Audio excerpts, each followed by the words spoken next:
Hola, bienvenidos a un nuevo capítulo de Ultrasonido Clínico y algo más, donde semana a semana revisamos distintos temas de ultrasonido clínico y algunas otras cosas relacionadas a la medicina.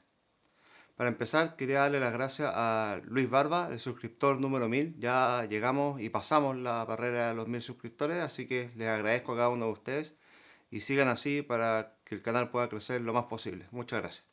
Esta semana voy a hacer algo distinto. No voy a hablar de ultrasonido clínico, tampoco temas técnicos de la medicina, sino que quería hacer algo más personal y contarles mi visión sobre el COVID-19, bajo la perspectiva que me ha tocado a mí ver, ¿ya? Más que lo que puedan opinar otras personas o lo que uno pueda ver por redes sociales. Así que vamos con la intro.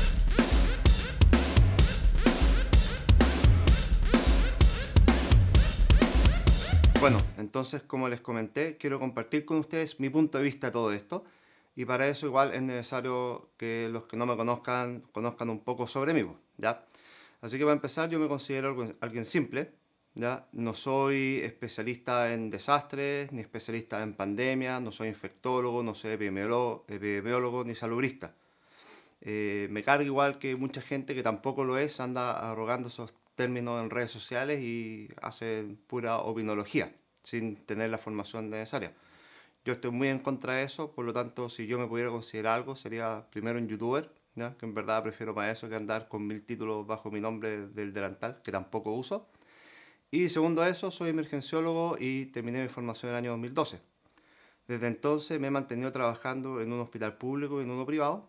Todo esto adosado a un programa de formación, donde he tenido el privilegio de trabajar con toda la gente que he ayudado a formar durante todos estos años. A mí me gusta mucho mi especialidad, me encanta ser urgenciólogo, pero mi centro de acción no es tanto el trabajo clínico, ¿ya? No es algo que me quite mucho el sueño. Lo que más me gusta es la educación sobre todo de mis residentes, educación de posgrado, y principalmente el nicho mío que es el ultrasonido clínico. Eso igual no significa que no me interese el trabajo clínico o que lo haga de mala manera. Me gusta hacerlo y de hecho me encanta realizar el mismo tipo de trabajo, el mismo nivel de atención, tanto en el hospital público como en el privado. ¿Ya? No me gusta mucho esto que ha ocurrido últimamente en la medicina privada, donde la gente toma exámenes de más o trata de cubrirse la espalda. Yo encuentro que si uno trabaja bajo el prisma de la ciencia y la evidencia, las conductas deberían ser iguales en todo tipo de lugar, salvo que tengamos menos recursos, pero generalmente la medicina de urgencia es una medicina, por así decirla, de recursos limitados y, verdad, no debería cambiar mucho de un lugar a otro. Entonces, habiendo ya dicho todo esto, vamos con la primera parte de este video, que son las cosas malas del COVID-19. Primer punto, esta es una enfermedad social. Eso es algo malo, porque las medidas que tomemos como sociedad son las que nos van a evitar llegar a la catástrofe. Hemos visto, por ejemplo, ahora este fin de semana, el 10 de marzo, tiempo que estoy grabando el video, fue fin de semana largo y toda la gente de Santiago arrancó a las playas, siendo que majaderamente se le ha dicho por redes sociales, por la tele, por todos lados que se queden en sus casas, que no es necesario viajar a otros lugares porque finalmente pueden contaminar otros sitios, sobre todo si es que tú tienes la enfermedad y no lo sabes todavía. Entonces, lamentablemente, estos actos de egoísmo, de individualismo, son los que nos van a llevar a una potencial catástrofe, más de lo que ya estamos esperando o asumido que vamos a tener. Igual también es bien desgraciado eso, en el sentido que si yo soy una persona irresponsable, no estoy cavando mi propia tumba, sino que estoy llevando a la tumba a gente inocente, por así decirlo, que no tiene nada que ver con mi acto de responsabilidad. Entonces, como esta es una enfermedad social, si no actuamos como una sociedad unida, estamos condenados a fracasar. Y es lo que hemos tratado de decir todos los médicos de urgencia por redes sociales y la gente que trabaja en urgencia, pero lamentablemente la población no ha hecho mucho caso a esto. Igual eso es súper penca porque la gente de urgencia igual sabe a qué vamos nosotros. Es poco probable que tengamos un escenario donde muera poca gente y si logramos hacer las cosas muy bien, probablemente terminemos no peor que Italia, o por lo menos eso es lo que yo pensaba hasta hace un par de semanas. Entonces igual tenemos que tener en cuenta que el escenario al que nos vamos a enfrentar es bien difícil, es poco probable que vaya a ir todo bien y bajo ese punto de vista es fundamental que la sociedad tome un rol protagónico a esto y actúe de manera unida, no individualista. Desde el punto de vista de los equipos de salud, ha habido una transición igual, desde que partimos esto acá en Chile los primeros días de marzo, donde al principio se planteó inmediatamente el distanciamiento social, incluso en las áreas clínicas de trabajo, no saludarnos de mano, no saludarnos de beso, pero igual fue interesante como en un principio mucha gente se saludaba incluso de abrazo, como burlándose de esto, que no iba a llegar a Chile, que no iba a ser un problema, pero gracias a Dios con el tiempo la gente ha tomado el peso a esta situación, el personal de salud me refiero, y ya todo el mundo está adherido a las reglas de distanciamiento social dentro del hospital, que ya algo, porque igual nosotros tenemos que predicar con el ejemplo. Igual también fue chistoso ver cómo otras especialidades fueron reaccionando a esto. Me acuerdo de los primeros turnos que tuve, algunos interconsultores no querían bajar a ver los pacientes porque tenían miedo a contagiarse, querían estar lo más resguardado posible. Incluso en otros servicios donde yo tenía que derivar a algún paciente, preferían recibirlo intubado o con una PCR para COVID negativo. Todo lo necesario para que el personal tuviera el mínimo riesgo de exponerse a la enfermedad.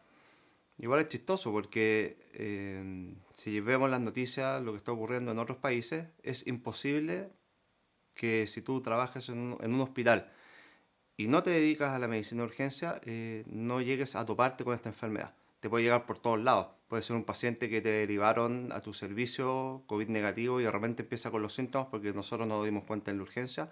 O cuando ya estemos hasta las masas, vas a tener que tú bajar a ver los pacientes de urgencia a ayudarnos porque nosotros no vamos a dar abasto con el personal humano que tenemos. Esos han sido casos más que nada excepcionales, por lo menos en mi realidad, y ya todo el mundo está alineado y tiene consciente que tienen que mejorar los flujos lo máximo posible para que los pacientes estén la menor cantidad de tiempo en la urgencia, y también muchos tienen asumido que en el momento crítico van a tener que bajar a ayudarnos a ver pacientes.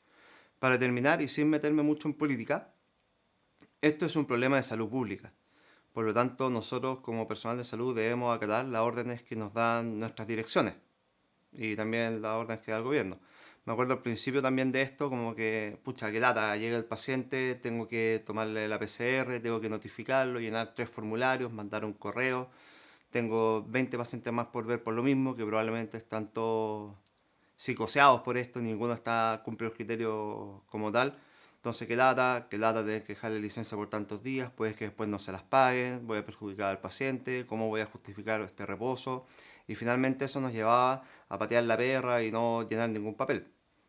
Y eso igual fue súper malo porque también el número de pacientes que notificamos no debe haber sido el real, pero ya menos mal que a la semana que ya nos dimos cuenta que esto nos iba a llegar fuerte, empezamos ya todo el mundo a notificar.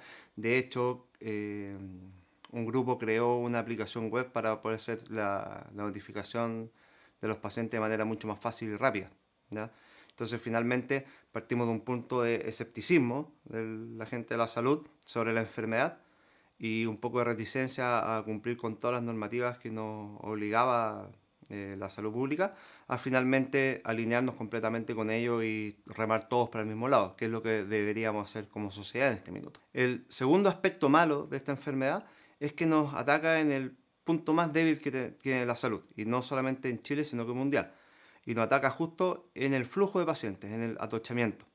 Y el problema que ocurre es que, claro, la mortalidad, como se indicó inicialmente, no es tan alta en comparación con otros virus, pero el problema que tiene es que el tiempo de mejoría de los casos graves es bastante largo, estamos hablando 7 a 10 días intubados.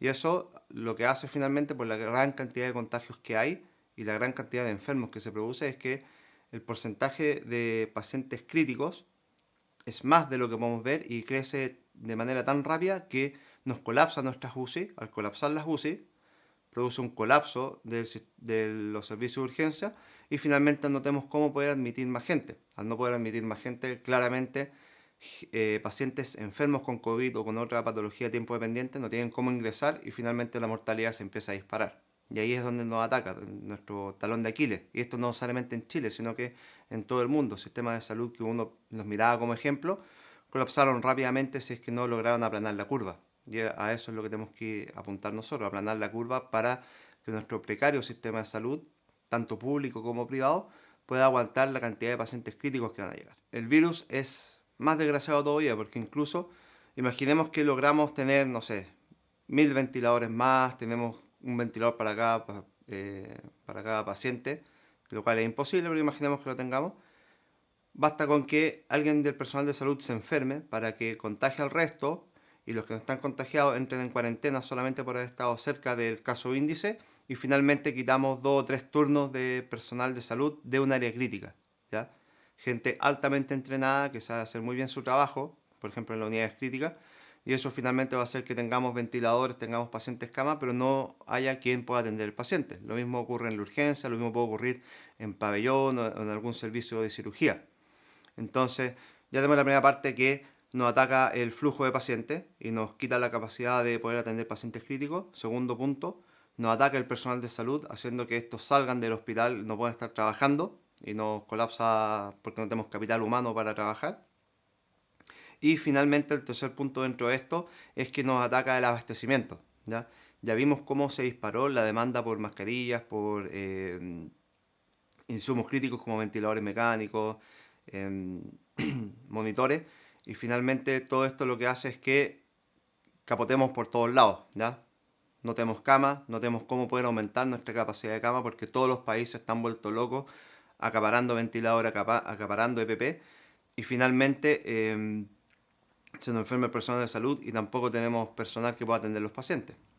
Con respecto a la EPP, igual también estoy un poco enojado porque veo mucha gente ocupándola de manera desproporcionada. O sea, si voy a examinar un paciente no tiene mucho sentido ponerme una N95 si es que no voy a producir ninguna cosa que genere aerosoles. Eso es como que está de más. Y ya hemos visto cómo las EPP en nuestro país han estado empezando a escasear. Igual hay otros países que partieron peor que nosotros, donde antes de iniciar todo esto ya estaban escaseando con EPP. Por ejemplo, en Estados Unidos.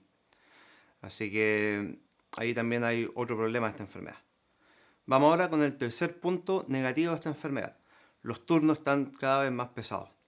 Y aquí hay varios factores. El primer factor es como la ansiedad que tenemos todos nosotros, porque, no sé, con todos los que he conversado, todos sentimos como la calma ante la tormenta, cuando el mar se recoge antes del tsunami, ¿ya? Es una cosa, entonces finalmente tú puedes ir al turno puede estar relativamente tranquilo, pero la ansiedad de saber lo que va a ocurrir generalmente hace que uno llegue a la casa reventado y ya no quiere saber más de nada, llega mucho más cansado que en otras ocasiones. Eso es lo primero. Lo segundo y mucho más específico para nosotros es súper difícil poder combatir el anclaje precoz que tenemos con los pacientes.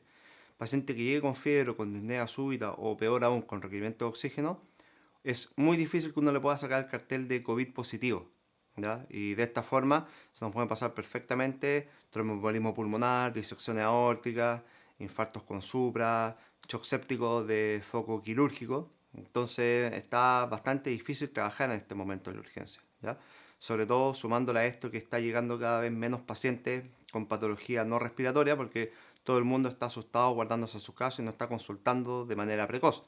Entonces, finalmente todo eso hace que los pacientes lleguen mucho más graves y como llegan más graves uno piensa más todavía que es COVID y si uno no hace el diagnóstico de manera precoz, todos sabemos que podemos matar al paciente. Lo otro también es que, claro, como el COVID, una de las cosas que produce es que diezma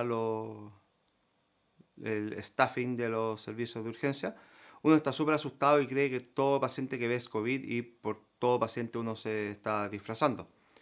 Entonces lo que partimos nosotros haciendo fue dividir la urgencia en dos, ¿ya? Que finalmente es lo que terminamos haciendo en todo el país. Una urgencia es para todos los pacientes con sospecha de COVID y otra urgencia es para los pacientes que no sospechamos que tengan COVID. Y ahí el problema es que, claro, se te puede meter un paciente con COVID en un área no COVID y si uno lo atiende de manera desprolija, sin cuidarse, estoy hablando de ponerse mínimo una mascarilla, puede terminar siendo un contacto del paciente y hacer la enfermedad y diezmar nuevamente todo un equipo de salud. Me acuerdo de hecho uno de los turnos que tuve, estaba con el residente y llegó una paciente con disnea, la pasaban directamente al área no COVID porque estaba bradicárdica. Estaba impresionada que fuera algo cardíaco. Entonces la residente, como estábamos de noche, no tenía su mascarilla puesta y la atendió sin la mascarilla porque dijo, está bradicárdica, esto es imposible que sea algo respiratorio. Empezó a hacer la eco y encontró en los campos posteriores signos sugerentes de COVID. De ahí, ¿qué es lo que ocurrió? Entró todo el mundo en pánico, menos mal que el resto del personal de salud que estaba en ese reanimador estaba con mascarilla, pero el médico que atendió al paciente no. Entonces ahí viene todo el problema, porque si ese médico, si mi residente hubiera tenido puesta su mascarilla, si hubiera sospechado que era COVID, podía perfectamente lavarse las manos, ponerse nuevamente una pechera, ponerse todas las EPP correspondientes para ese tipo de paciente y de ahí empezar a continuar la atención. Para terminar, con respecto al trabajo clínico, el trabajo en los turnos, lo último que quería mencionarles es que lamentablemente no sabemos nada de COVID y eso igual genera alta frustración porque este igual es como un momento histórico para todos los que estamos ejerciendo la medicina en este momento porque no conocemos nada sobre la enfermedad y es raro que nos enfrentemos a alguna enfermedad sin conocer nada. Y esto genera un gran problema porque nos aumenta la incertidumbre, nos aumenta la ansiedad. Todo el mundo está tratando de buscar lo que sea que le achunte a la enfermedad y que pueda tratarlo y ya hemos visto cómo han ido desde antimaláricos, antirretrovirales, algún tipo de antibiótico. No sé, todo el mundo opina sobre distintos tratamientos y finalmente perdemos el objetivo de esto, que es el paciente grave al que darle tratamiento de soporte y esperar ahí nomás. También esto produce que mucha gente se empiece a tener una concepción de la medicina más antigua, que era mucho más basada en la fisiopatología, tratando de ir buscando los caminos. Igual termina siendo una lata porque finalmente no sabemos qué hacer, no sabemos cuál es el mejor tratamiento y no sabemos qué podemos ofrecerle al paciente que funcione más que la vacuna, que falta mucho tiempo para poder tenerla. Entonces finalmente esta incertidumbre de no saber qué es lo que estamos tratando y cómo va a evolucionar, finalmente nos aumenta mucho más el estrés y los turnos son más agobiantes, porque yo puedo estar perfectamente trabajando con la guía clínica en mi hospital y en el mismo turno esta puede cambiar y los criterios de, por ejemplo, de ingreso de un paciente a UCI o a cama básica pueden cambiar o el tratamiento puede salir distinto o alguien en redes sociales puede agregar algo nuevo y finalmente uno tiene que ver si es que lo agrega en el mismo minuto o espera finalmente a que haya más revisión por pares de esto y ir a tomar la mejor decisión. Vamos ahora con el cuarto punto y más controversial de todo esto, y en verdad el que me tiene más chato de todo, ¿ya? Y es más que nada el famoso eslogan de los héroes sin capa, el rol de la prensa y de las redes sociales en todo esto, ¿ya? En verdad, mira, no quiero sonar como una persona amargada o como un Gargamel, como algunos me dicen por ahí, pero hablando estrictamente desde el punto de vista de un especialista en medicina de urgencia o, en su defecto, alguien que le gusta trabajar en la urgencia, que ve la urgencia como su casa, como su nicho, y no como algo que estoy de paso porque mientras junto lucas para ir a hacer una especialidad a otro lugar, o porque en verdad encuentro que el trabajo es pajero y si lo hago bien o lo hago mal da lo mismo, ¿ya? Porque igual hay gente que es así, no está trabajando en el lugar que le gusta en verdad. Quitándonos todo eso de lado, y hablando netamente de la gente que en verdad le gusta esto y que vive por trabajar en la urgencia, a nosotros nos pagan por eso, ¿ya? Nosotros recibimos un sueldo por eso, puede ser un sueldo bueno o malo, no quiero entrar en detalles sobre eso. Y además de eso, si tú trabajas en la urgencia, tienes que saber que eso igual conlleva ciertos riesgos. Y eso es archiconocido por todo el mundo. Tenemos riesgo a que el personal, o sea, tenemos riesgo a que los pacientes nos agredan, ¿ya? Que nos agredan los familiares. Tenemos riesgo de tener burnout de esto, ¿ya? Tenemos el riesgo de tener accidentes cortopunzantes también. Tenemos riesgo que nos demanden, ¿ya? Son todas las cosas que vienen dentro del paquete de trabajar en la urgencia, ¿ya? Y dentro de estas cosas también está tener enfermedades cuando haya en tiempo de pandemia. Entonces, en verdad, justificar que somos héroes y que estamos arriesgando nuestra vida y que estamos haciendo cosas por las cuales nadie nos está pidiendo, que finalmente es la definición de un héroe, alguien que hace algo extraordinario. No, nosotros lo que estamos haciendo es nuestro trabajo y nos están pagando por nuestro trabajo y gracias a Dios a nosotros nos gusta nuestro trabajo y por lo tanto estamos asumidos que tenemos que estar ahí, tenemos que atender a la gente, ayudarlo en este momento de mayor necesidad de lo que ha ocurrido siempre. Entonces eso andar vanagloriándonos que somos los héroes sin capa y que los aplausos y todo eso, en verdad encuentro que por ahora no tiene mucho sentido, ¿ya? Lo de los aplausos sí, a mí me gustaría que cuando estemos hasta las masas y estemos probablemente con 300 muertos al día, ¿ya? Y estemos todos desanimados y que nos queramos ir para la casa y no enfrentarnos más a la muerte de gente que no debería morir, claro que me gustaría que la gente me aplaudiera. Pero más que eso, me gustaría que la gente en este minuto estuviera en sus casas y no yéndose a la playa. También me preocupa un poco esto del heroísmo porque yo igual sé que tengo riesgo de enfermarme. Yo creo que si me enfermo no veo poco probable que haga una enfermedad grave. Pero si llegase a ser y llegase a morir, en verdad, pucha, es lo que me tocó nomás. Pues uno no puede como luchar contra eso, tener miedo a eso en este tipo de momentos, sobre todo si es la pega que yo elegí y asumí esos riesgos cuando elegí hacer esta especialidad. Pero igual me da un poco de miedo que este eslogan de que somos héroes y todo, alguien se ponga a hacer estupideces como atender a un paciente sin la EPP necesaria.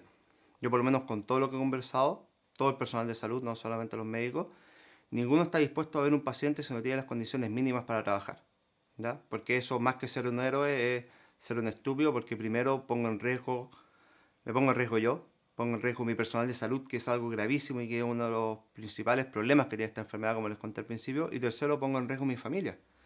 Entonces, esto no debería ser así, ¿ya? Si yo no tengo la EPP, no voy a hacer ningún acto de heroísmo, porque no sería un heroísmo, sino que sería poner en riesgo a muchas más personas por atender a alguien sin protegerme yo.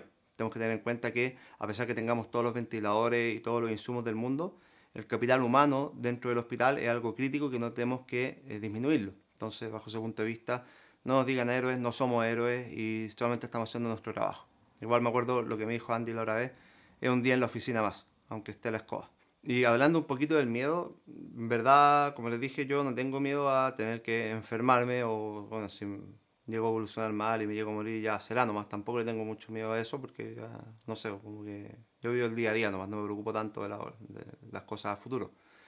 Sí hay una cosa que le tengo miedo y es que me ocurran dos cosas una vez terminando esto. La primera de todas es que termine chato y no quiera trabajar más como médico y ahí en verdad ya no sabría qué hacer. Y lo segundo, y que me preocupa un poco más, es que quede pegado con el switch de medicina de desastre, medicina de múltiples víctimas, que vamos a empezar a realizar en un tiempo más, ojalá que sea en harto tiempo más, donde finalmente una vez que termine esta pandemia empecemos nuevamente a ver a todos los pacientes de manera rápida. Muchos pacientes probablemente no lo vamos a querer ingresar a UCI porque vamos a estar con el switch pegado de que tenemos una cama UCI para 20 pacientes, tenemos que elegir el que más se beneficie de este. Entonces, volver como a la normalidad, por así decirlo, me asusta un poco no poder lograrlo y terminar como pegado en una mentalidad como ver los pacientes rápido y elegir un solo paciente de todos los que estoy atendiendo que tiene el mayor beneficio de poder tratarse. Vamos ahora con el rol de la prensa.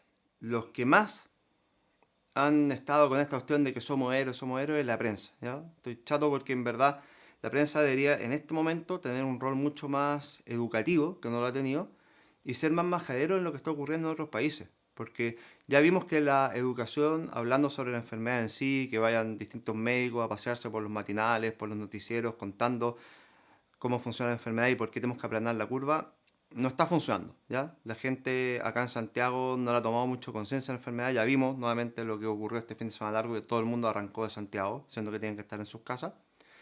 Y yo encuentro lo que debería hacer más la prensa es ir a mostrar lo que está pasando en los países que están sufriendo este minuto. Debería mostrar mucho más lo que está ocurriendo y no como basarse en reporteros de allá, sino que ir a hablar con la gente, con los familiares de pacientes, con la gente que trabaja en los hospitales, lo que está ocurriendo en Nueva York, lo que está ocurriendo en el norte de Italia, lo que está ocurriendo en Madrid. Debería mostrar eso. Por ejemplo, yo le tomé el real peso a esto cuando conversé con gente en Madrid que me contaron que estaban tan mal, tan críticos, que finalmente cuando tenían un paciente que necesitaba un ventilador y era de los más jóvenes y que tenía mejores chances de sobrevivir, lo que hacían muchas veces era elegir el paciente que llevaba más días y que peor estaba, lo desconectaban del ventilador y gaspeando lo mandaban a otro lugar a morir. Y ese ventilador se lo conectaba inmediatamente al paciente que más lo necesitaba. Y eso están haciendo en muchos lugares. Entonces, imagínense si la gente supiera lo que está ocurriendo. ¿Ya? Imagínense si la gente, alguien les contara el testimonio de ese médico o el testimonio de familiares que llevan a su paciente a la urgencia y no lo ven más y después le dicen que está muerto. ¿Ya? Imagínense si la gente supiera que cómo está muriendo alguna gente ahogada sin poder tener tratamiento. Yo creo que ahí sí la gente tomaría conciencia, porque hasta ahora, claro, está todo el mundo feliz porque o sea, todo el mundo está siendo muy irresponsable porque ve esto muy lejano. Nosotros en la salud ya sabemos a lo que vamos y le estamos tomando el peso como debería ser. Pero la población en general no, y no está viendo esto. No, lo ve como algo lejano, yo creo, todavía. Pero el momento en que la mortalidad en Chile se dispare, ahí los quiero ver. Y lamentablemente va a ser muy tarde para tomar cualquier tipo de medida ya. Y claro, nosotros sabemos a lo que vamos, porque igual nuestro sistema de salud es precario, como les dije al principio, y si hacemos las cosas bien, probablemente vamos a tener una cantidad de muertos elevados, con entre 5.000 6.000 personas, ¿ya? pero tampoco los periodistas han hablado sobre eso. ¿Cuánto es la estimación de muertos que vamos a tener en Chile?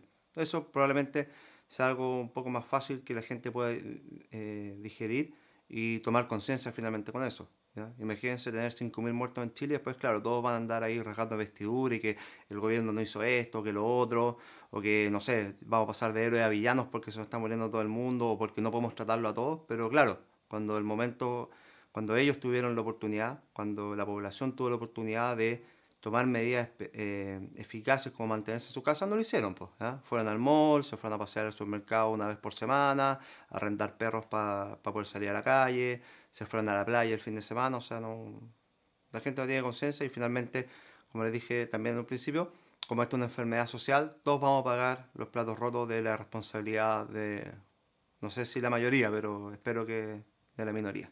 Y para terminar, el rol de las redes sociales. A mí me gustan mucho las redes sociales, encuentro que me permite estar en contacto con especialistas de todo el mundo y poder saber de primera fuente qué es lo que está haciendo la gente en realidad, con respecto al ámbito médico. Pero últimamente, no sé, todo el día como bomba en fiesta con el COVID y el COVID para acá, para allá, llego a la casa, pongo la tele, todo está hablando del COVID, me meto a Twitter o a Facebook, todo el mundo hablando del COVID, ya como que me echaré un poco y me gustaría como desconectarme de algo, pero es difícil. Como que el COVID está metido en todas partes, e incluso ustedes ven ahora, por ejemplo, mi canal de YouTube, los últimos 3 videos han sido sobre COVID.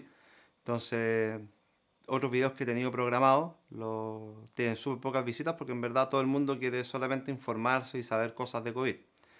Otra de las cosas que me tiene un poco chato de las redes sociales es tanta opinología, ¿ya?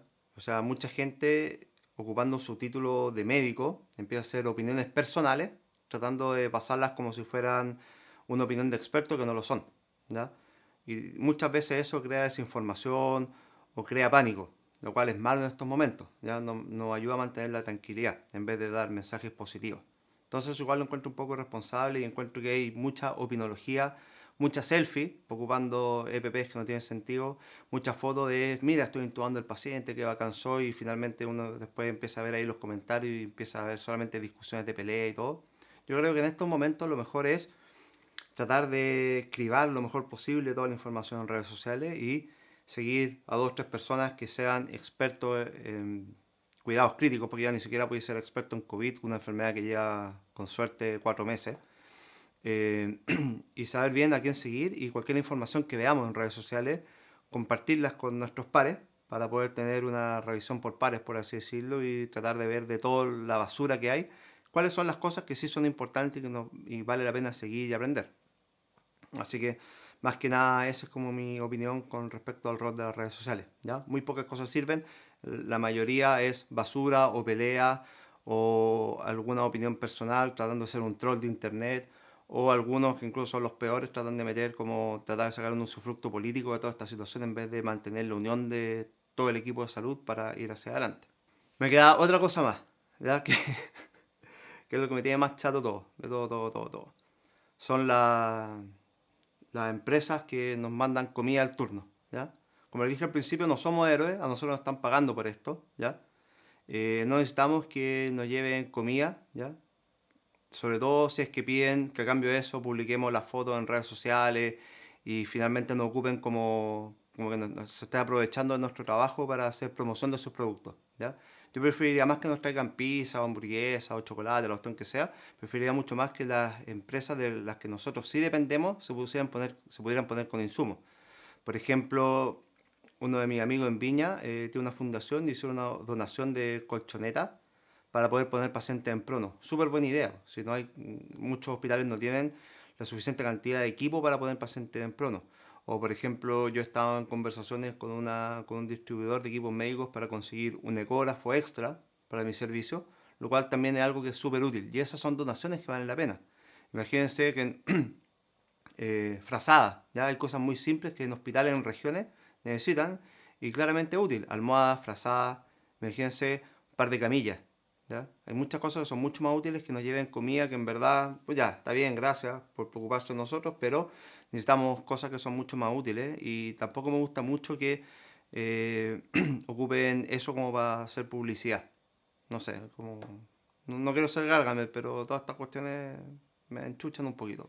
Ya, ahora que me saqué como toda la caca de esta situación, todo lo negativo, ya me siento más liberado y ahora voy a hablar en verdad de lo que más he estado pensando todo este mes, ya que son las cosas positivas que trae esta enfermedad. Tenemos que tener en cuenta que cada vez que ocurre un desastre de este tipo, ya porque igual es un desastre lo que está ocurriendo en el mundo, produce un cambio. Y ese cambio depende de cada persona si genera algo bueno de eso o genera algo malo. O sea, si logramos sobrevivir y logramos adaptarnos a esto y mejorar, claramente que esto va a ser algo beneficioso para nosotros. Y si esto ocurre a nivel de sociedad, claro, sería algo beneficioso para la sociedad. Y les voy a mostrar como algunos de los puntos que encuentro yo que ya está produciendo cambio y que nos está ayudando como sociedad. Ahora, igual que me refiera a que el COVID trae cosas buenas, no es como que, gracias a Dios llegó una enfermedad que nos va a ayudar, no. Porque al igual que muchos de ustedes, yo tengo asumido los costos personales que va a traer esta enfermedad. ¿Ya? Yo no veo a mis papás que viven en otra ciudad desde febrero. ¿Ya? Yo planeaba irme un par de días a la casa de ellos en mis vacaciones y todo eso ya se truncó. Ahora tengo cero opción de verlo hasta que termine todo esto, probablemente a fin de año.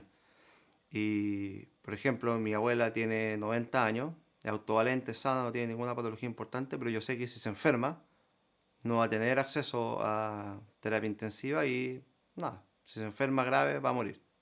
Mi papá, que tiene 67 años, es diabético, ¿ya? Tiene cardiopatía coronario, tiene un marcapaso, tiene un poquito de falla renal ahora. Yo sé que también si se enferma en un momento crítico no va a tener tratamiento y va a morir. Entonces, yo ya tengo asumido que tengo gente que es población de riesgo para esta enfermedad, que pueden morir y pucha, es nomás. Por eso trato yo de hacer mi parte de no visitarlo y si incluso que mi hermano que vive en Santiago tampoco vaya para allá y se quede aquí solo. ¿Ya? Todo, o sea, hacer todo lo posible por evitar que se enferme. Entonces yo sé que esto tiene costos. He visto mucho mi pecado y la gente con la que trabajo y también ha tenido que tener costos personales. Algunos tuvieron que ir a vivir lejos de su familia nuclear, porque claro, si viven con adultos mayores o con alguien que tenga algún tipo de inmunosupresión también. Entonces, todos nosotros estamos haciendo sacrificios por atender a la gente. Ya esto no es algo que sea todo bueno, no. Claramente el costo personal y sociedad es elevadísimo, ¿ya? Como para que ustedes vayan a creer que yo digo, claro que esto es algo bueno, pero siempre es bueno buscar el lado positivo a las cosas.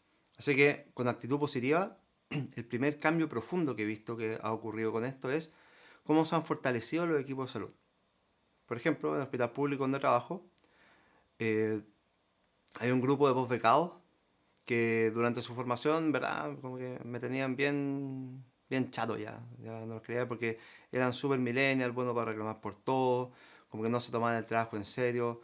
Tampoco veían que su rol en la medicina de urgencia era potenciar la especialidad en Chile, ¿ya? Generalmente la medicina de urgencia acá en Chile es algo nuevo.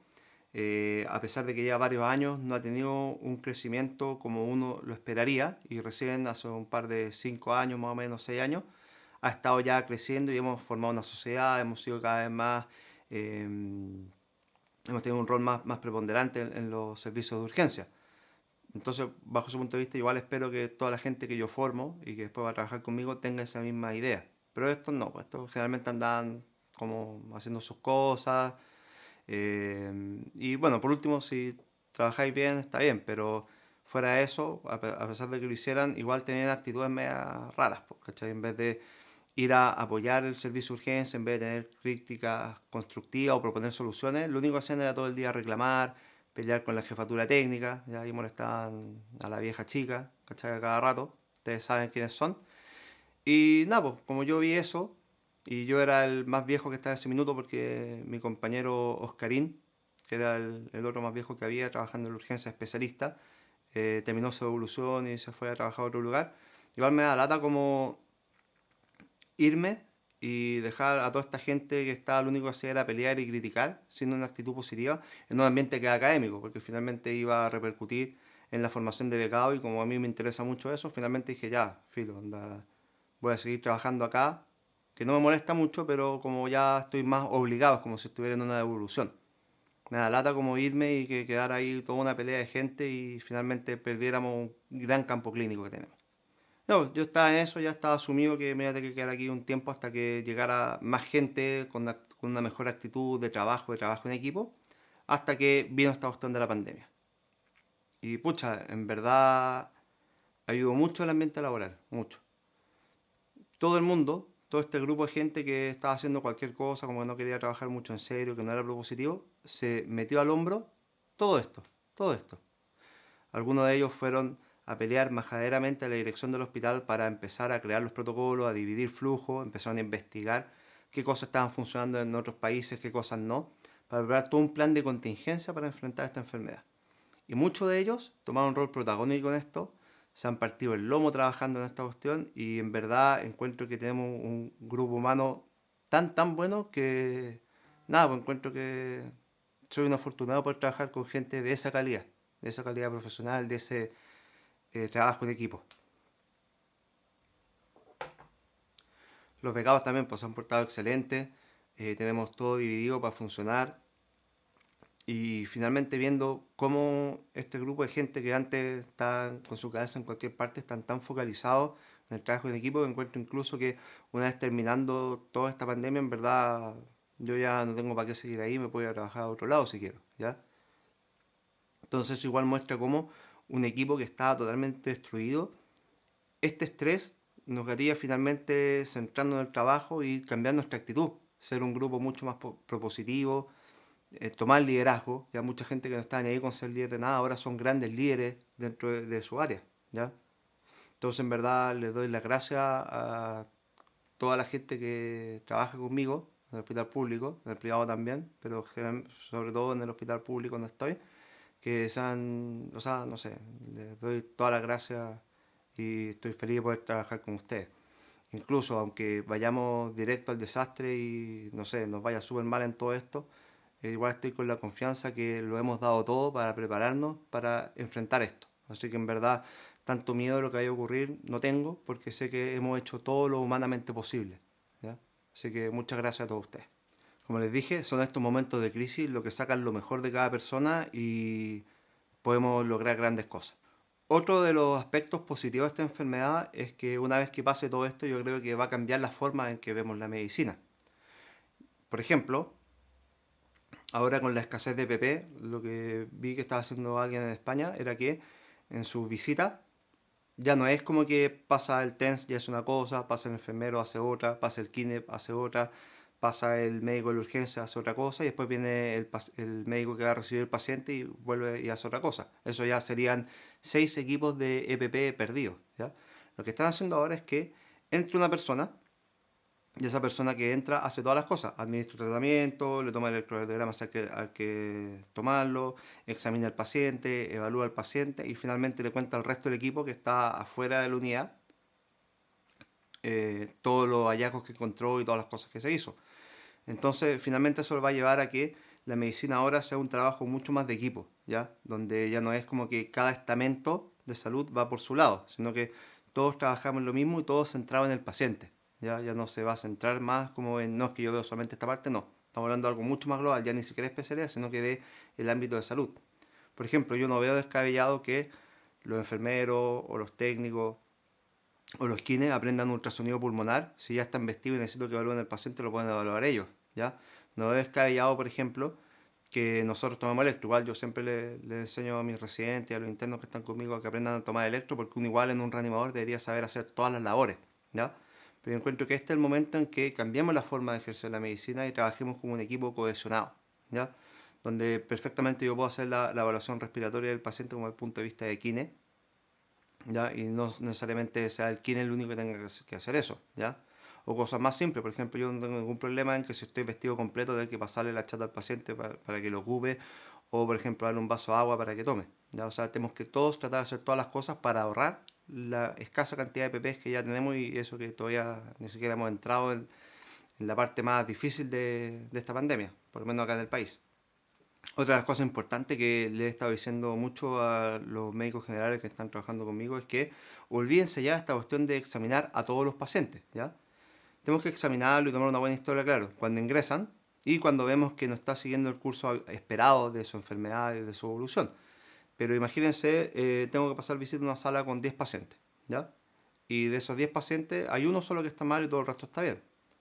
No tiene mucho sentido que ocupe 10 EPP para ver a cada uno si en verdad Si hay varios que están tranquilos, pueden seguir ahí, puedo ocupar la evolución que hizo la enfermera o el kine del paciente, y yo me tengo que centrar en ver el paciente que tiene lo más grave.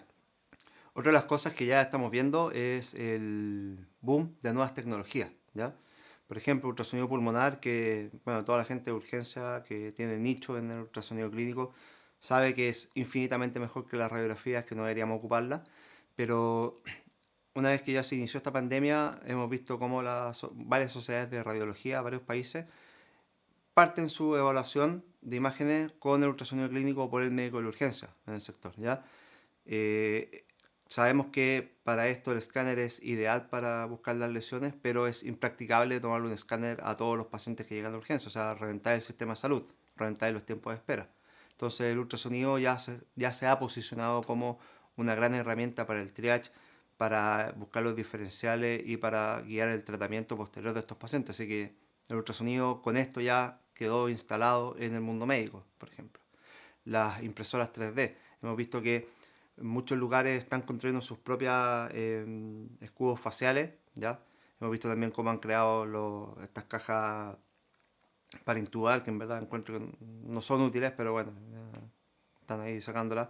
Han hecho filtros para ocupar mascarillas de snorkel, o sea, está saliendo mucha tecnología nueva, ¿ya? Dentro de eso también se está potenciando mucho la telemedicina. Hemos visto, por ejemplo, en algunos lados que las consultas médicas ahora son todas vía remota, ¿ya? Ya no son presenciales, entonces estamos viendo que hay muchas tecnologías que antes estaban ahí como que podría funcionar en medicina, ahora por necesidad se metieron y probablemente van a quedar establecidas de aquí al futuro. O sea, estas tecnologías van a cambiar la forma en que estamos interactuando, tanto socialmente como a nivel de medicina. Otro de los aspectos positivos que ha traído esta enfermedad es la forma en que estamos entregando la medicina. Por lo menos acá en Chile hasta ahora no hemos congelado el año académico, ni de pregrado ni de posgrado, y estamos ocupando mucho clases flipeadas, ¿ya? Mi curso de ultrasonido que hago con los residentes, tenemos, todas las actividades son online y lo único que tenemos presencial es la práctica clínica. Eso es lo que estamos haciendo hasta antes de congelar el electivo, porque en esta situación no se puede realizar ultrasonido clínico de manera docente. Ya tenemos toda una plataforma para esto, pero finalmente esta pandemia lo que hizo fue ese tipo de plataforma, dejarla ya estipuladas como la norma a seguir para enseñar medicina, ¿ya? De hecho, la reunión clínica nosotros, donde asisten alrededor de 40 personas, la estamos haciendo toda por videoconferencia y ha funcionado súper bien. Así que he visto que finalmente lo más probable es que una vez que esta crisis termine, muchos de los cursos, tanto en pregrado como en posgrado, terminemos ocupando muchas cosas flipeadas y muy pocas actividades presenciales, ¿ya? Yo creo que la mayoría va a ser a través de videoconferencia y generalmente las cosas prácticas con pacientes van a ser en los hospitales, ¿ya? O centros de simulación, algunas cosas bien detalladas. Así que yo creo que desde ese punto de vista va a venir una revolución de la educación médica, tanto más como la forma en que ejercemos la medicina, como les conté al principio.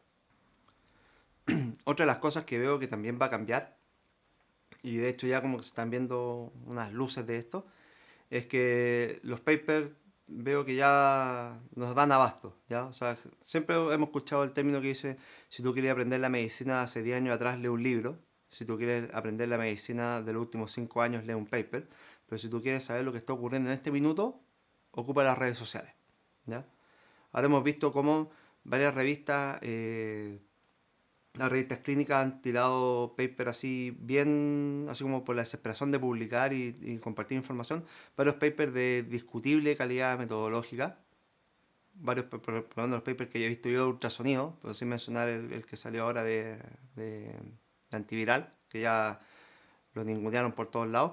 Con respecto al ultrasonido, la mayoría de los trabajos que han salido es como de dos grupos en China con N pequeñísimos que no permiten hacer una conclusión así como basada en la evidencia, ¿ya?